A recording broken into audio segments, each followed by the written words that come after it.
Authentic Intelligence University. Problem and solution. Hi, my name is Trav, short for Travis. Some people call me Travelin' Trav. I am one of the 3 founding members of Authentic Intelligence University. AIU and you. The problem. I am 51 years old, which means that I have lived almost equally as long in the 21st century as I lived in the 20th century. In August of 1974, the day after I was born, President Richard Nixon resigned in the wake of the Watergate scandal. Nixon told us that he was not a crook. He lied, and many more lies have been uncovered since. People of my generation grew up in the crumbling illusion of the post-Vietnam War American empire. We are the ones who discovered how deeply we'd been lied to by our country, our culture, and our families. And because we were so injured by the sin we were born into, we discovered young that we had to take responsibility for how we had lied to ourselves. I can only be honest with you insofar as I am honest with myself. My generation are children of the baby boomers. We grew up watching reels of photographic evidence that showed us the fallen nature of the human heart. Evidence that showed us just how lacking human intelligence can be in both love and authenticity. When we were born, the world was still trembling from the atrocities of World War II, and our parents were struggling deeply to teach their children well. In silent black and white, we saw those Jewish crematorium camps in Germany and the nuclear weapons which vaporized, burned, and irradiated vast civilian populations in Japan. In elementary school and on PBS television, we learned about the horrors of African slavery and the genocide and re-education of the Native American people. We were taught about the Civil Rights Movement and the assassination of Martin Luther King Jr., Bobby Kennedy, and Malcolm X. And somewhere along the way, we heard about Mahatma Gandhi and how he helped liberate his people from British imperialism. Many of our historical narratives are still being debunked and rewritten. Those histories which we came to understand had been written by the victors. We got this feeling that something had gone terribly wrong in our world, and we knew that there were a few people who were trying to make it right. We wanted to be one of those people. But we discovered it wasn't as easy as watching a documentary film, picking a side, and pointing a finger. And being a better person wasn't as easy as making a vow to be better than our fathers. We had a lot of personal shadow work to do. And we were faced with our shadow from a young age. Now, we are not so sure about prehistory either. The fossil record does not tell us the story that Darwinism predicted. Materialism, atheism, and nihilism, we discovered, are very difficult religions to follow. Academic archaeology is confounded by the fact that our modern technology still cannot reconstruct many of the ancient structures we've found. Capitalism, it's the selfish expression of a wounded child. Communism and socialism are the idyllic dreams of Marx's disillusioned heart. Feminism, combined with all our efforts to be the sensitive men that women said they needed, left more than a few of us men gutted. All the ideologies and religions failed us just as much as we failed them. In the last 25 years especially, many of the historical narratives and ideologies that have withstood are now in question. The lies and propaganda surrounding 9/11 became yet another marker for many of us. And after that, the COVID lies showed many of us that the deep state oligarchy appears to have malevolent plans to control, weaken, and enslave the masses of humanity. Now, it appears clear to many of us that the entire world is run by a deep state which can be described in terms of the United States' genocidal ties to Israel, human sex trafficking, and blackmail. Division along red and blue party lines is just one of the many ways that the oligarchs would like to cause division among we, the people. We ran from the red church, we ran from the blue church, we ran from the I church and the U church. Conservatism left us empty. Liberalism lacked guts. And we discovered a legalistic self-righteousness on both sides of the aisle. We also discovered that any so-called spirit practice, which separates us from God and from one another, has to go. The I church, you church, separating us from one another. Disney owns Luke Skywalker, and the religion that we call Christianity is an invention of the archetypal empire, which is not to say that we cannot still follow in the way of Christ. Thank God. Most recently, we have been flooded with online content created by AI and distributed to us by our corporate overlords for the purpose of weakening us further and reinforcing our consumer dependency. We hardly know what is real anymore. What can we know, and how do we come to know it? A technocracy looms over us now as AI pre-crime surveillance systems are being rolled out for our protection through companies like Palantir. If we'd like, we can allow AI to write our books for us, record our music for us, plan our day, and plan our businesses for us. Where is our creative spirit? What is authentic intelligence? We will most assuredly be surveilled on every corner and in every building and intimidated by soulless AI police drones if we do not stand up for ourselves soon. We are told that if we are not using AI, that we are falling behind. Globally, our governments are in an AI and robotics race for world domination. And some of us are considering the possibility that since AI is so much smarter than us, that human teachers may no longer be necessary. I disagree. I do not consent to the government that I see over us.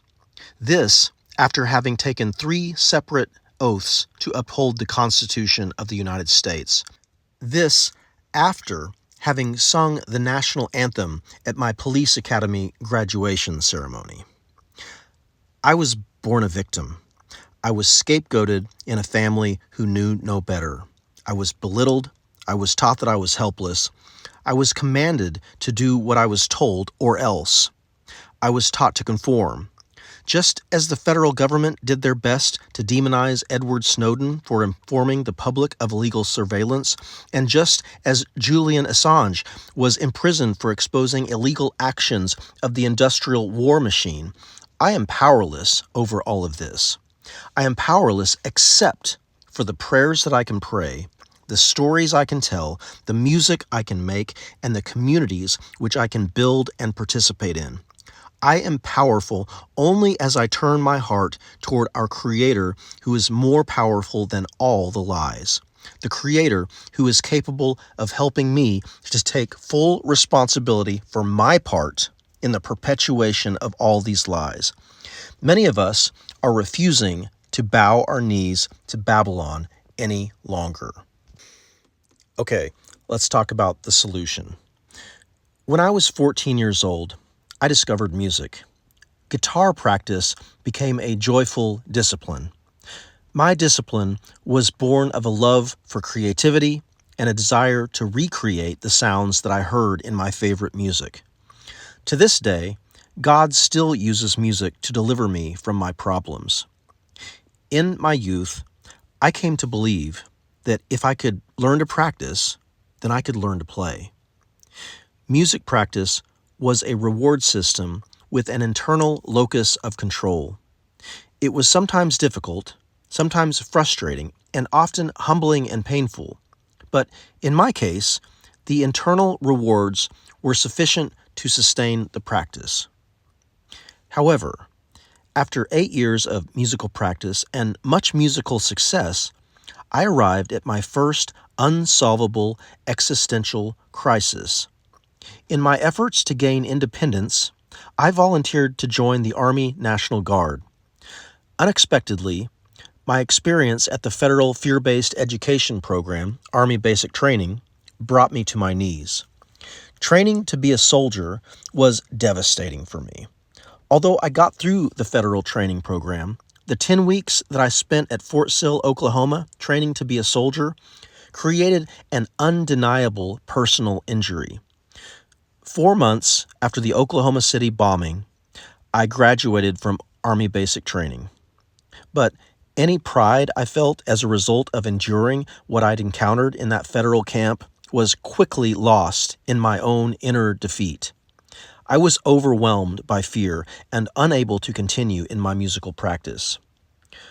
All the musical inspiration I'd received from Jimi Hendrix, John Coltrane, and my local teachers wasn't enough to overcome this relentless fear that had been awakened in me. Music was not powerful enough in itself to bring me through the shadow work which life was now requiring of me. In the midst of that existential crisis, the fact that I'd won first chair playing upright bass in the university orchestra meant nothing to me. My position playing in a premier university jazz band, no meaning. All my success was muted.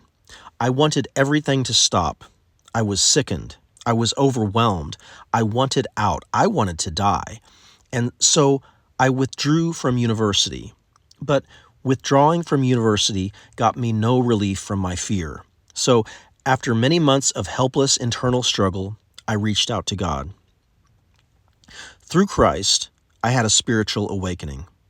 The sky was bluer, the grass was greener, and most importantly, I was relieved of my fear. God had done for me what I could not do for myself, no matter how hard I tried.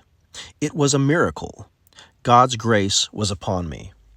This spiritual awakening at the age of 22 rocketed me into a life of discovery and the development of what I call today authentic intelligence. I took advantage of every learning opportunity, and I studied under many teachers. A 20-year marriage and 3 children were among my greatest teachers. It was in those most intimate of relationships that I was given the gift of taking a long look at my own shortcomings. I can honestly say that I exhausted myself completely and repeatedly in my efforts to overcome my weaknesses and shortcomings. Many times, I came to the end of myself in my efforts to be the best husband and father I could possibly be. On the freight docks, I unloaded trucks. In southern Oklahoma, I plowed fields, planted seeds, and tended livestock. At 25 years old, in our zeal to follow Christ, my wife and I sold all our possessions and gave to the poor. After being turned away from the Christian mission field, I worked in fast food. Do you want fries with that? Then I worked in retail guitar sales. Then I apprenticed under a carpenter. Then I was a police officer, a 1-year study of the justice system, but I did not want to take my brothers and sisters to jail. My departure from law enforcement coincided with an excommunication from the small group of Christians who had been such a huge part of my Christ awakening. My heart was devastated by that. Betrayed by church and state, God moved us out into the New Mexico desert, where we ministered to orphans and widows at a Christian children's home. Next, I had an opportunity to teach music at college and university, where I also got to practice my public speaking skills, teaching to a large classroom of university students. I composed music, and I performed music in bars, churches, classrooms, nursing homes, and many other settings.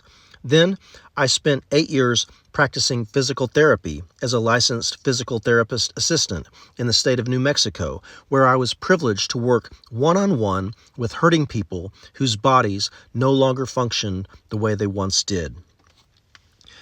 Through all these occupations, I wrestled with my mental health, and I struggled with debilitating migraine headaches, which gradually pushed me out of my career in physical therapy. All the while, God was educating me on the human condition. Through my studies, I came to understand that my own suffering was not separate from the suffering of all humankind. Through my studies, God granted me authentic intelligence. After nearly 20 years of marriage, it became clear to my wife and I that our individual efforts to take responsibility for our own healing was not bringing us closer together. Despite our individual efforts to heal ourselves, which included 2 years in marriage counseling, we were unable to stay married.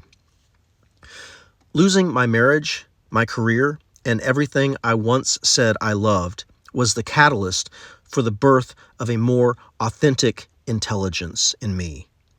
To overcome my loss, God's Spirit guided me into deeper and deeper expressions of authentic intelligence, not just within myself, but within communities.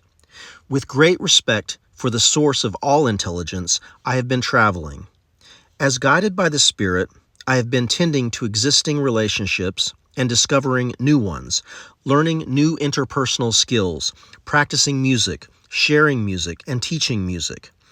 I have been creating online content under the name of Travel and Trav, honing my writing skills, video production skills, and developing a greater sense of humor around it all. 5 years ago, at the suggestion of 2 mentors, I began creating online content. I promised my online audience that I would openly share with them what it has been like for me to reach out for help. Since then, I have spent countless hours in the creation of a vast online archive of teaching material. This teaching material represents my efforts to share my knowledge and the source of all my knowledge with my community. Authentic intelligence emerges from loving communities. Authentic Intelligence University is founded by 3 friends who have each been on their own lifetime recovery journeys. You have just heard the story of one of these friends. Together, the founding members of AIU have been discovering their common work, their common stories, and their common love. We believe that we are more intelligent together than we are when we are isolated. Our community is based on a set of founding principles which, we believe, are sufficient for self-governance. In our experience, these principles have empowered us to rise above the cult of our limiting personalities. We believe that it is essential that we share with you freely what has been so freely shared with us. We believe that self-governance is the true currency of the future. Our platform is an experiment in self-governance. Our platform is an experiment in decentralization of power. We know just a little. More will be revealed to us through you, perhaps. We live by a code. Welcome to AIU, Authentic Intelligence University, your humanitarian resource center for individual and community development. This user trust agreement is not fine print. It is the code we will live by. By participating with AIU and our partner programs, you agree to an operating system of love, truth, and action. Thanks for tuning in, and I look forward to meeting you at AIU.